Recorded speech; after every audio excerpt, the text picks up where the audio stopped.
Piglet is a deaf-blind pink, as you can see. He's got a pink tinge to him. Dachshund Chihuahua mix.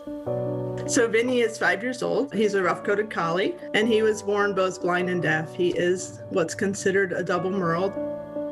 The next dog I got was named Strider, and they said something about him being a double merle. I've never heard of this. I was like, okay. So he was deaf.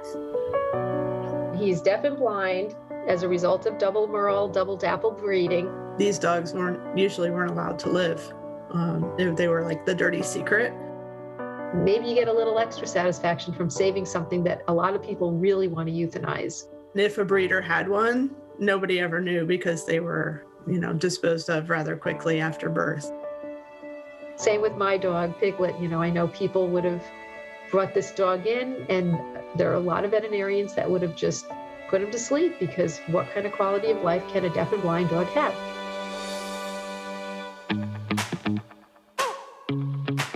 His quality of life is exceptional. He's one of the happiest dogs that we know, and I say with my husband all the time, if he could see and hear, he would not be any happier. Certainly, there are a lot of people and animals who would be very happy to live his life. Vinny lives a very full, happy life. He travels with me. He stays in hotels. He goes to community events and dog shows. He's a therapy dog. So he does a lot of the same kinds of things that other dogs do. He was just amazing. He was one of the best dogs I've ever had. Don't feel sorry for Piglet, the deaf-blind pink puppy. Look at him. And the other thing I'd like to point out is that double merles it's totally preventable.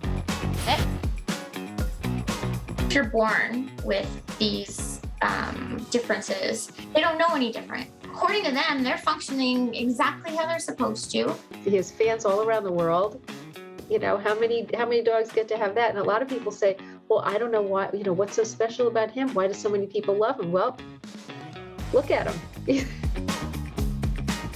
We do demonstrations to try to let people know that just because he's blind and deaf, he's still a dog. And, he loves all the things that dogs love. And if they're willing to open up their hearts and their homes, that there are lots of these dogs out there that need homes and could be a really great family member.